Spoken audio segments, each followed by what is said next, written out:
let's look at a place value question that's becoming very popular, especially in tests these days. 7,583 equals 7,000. I'm going to squeeze this in a little bit.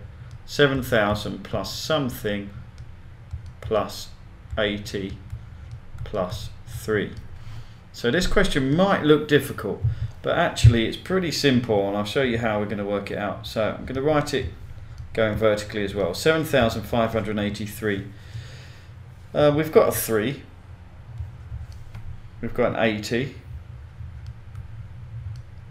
We've also got a 7,000. So we just need to know what's missing. Let's put our hats on.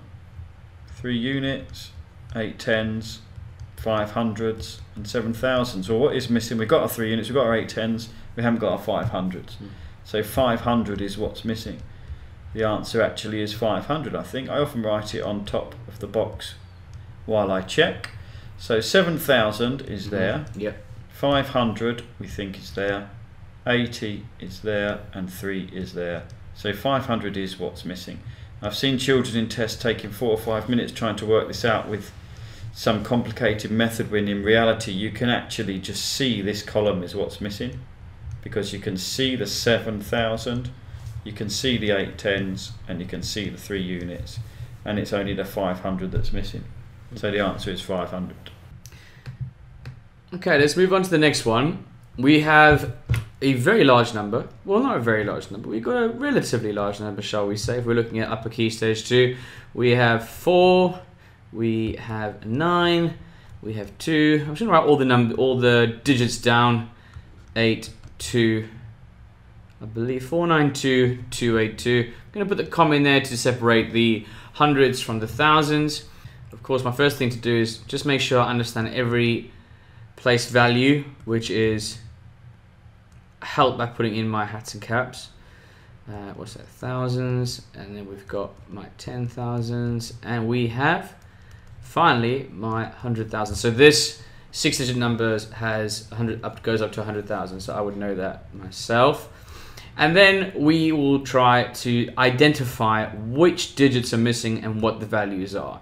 Now, if you're quite proficient with place value, I wouldn't even worry about looking at the empty areas straight away, because we can partition this number and we can identify the value of each and every place value. So if we start at 2, that's just 2 units. We got 80, which is there. We've got 200, 200s. I hope this will fit. We've got 2,000s. We have 9 10,000s, which is 90,000. And we have 4 100,000s. Okay, great. So the numbers that we're given, the numbers that we are given are 2. So I'm going to get rid of that. Are 80. We're given 2,000. We're given 90,000.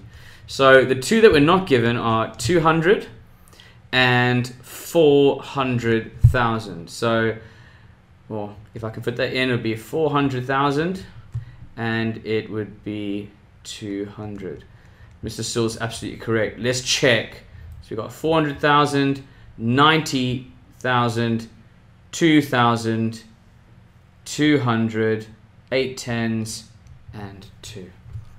Now, if you can do the questions that we've just done, and you're able to identify the place value of each number, I reckon that you'll be able to do the question that I'm about to provide you now. We've got 1,203,293. If you're not 100% sure, write it very clearly, starting with the unit, and make sure the place value is under each number, as I'm doing so now. 203,000, and then we've got 1 million. Huge number.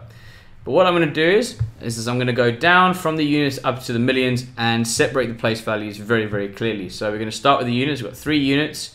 We've got 9 tens, and 9 tens is 90. You might have to squeeze a bit, Mr. Blom. We're going to squeeze. I'm going to do a bit of a squeeze, okay? So I'm going to 200, then I'm going to go 3,000. Oh, I'm going to apologize if this is untidy. We've got 0 10,000s. I'm just going to do that all the way there. Just put some placeholders in. We have 200,000s. put my commas in there just to separate, and I have 1 million. 2, 3, 1, 2, 3 in their separate houses, in columns of in groups of 3, and therefore 1,203,293 has 3 units, 9 tens, which is 90, 200s, which is 200s, which is 200, 3,000s, which is 3,000, no 10,000s, 200,000s, 200,000s, which is 200,000, and 1 million. So we could write 1,203,293 equals 3 plus 90 plus 200 plus 3,000 plus 200,000 plus 1 million. Yes.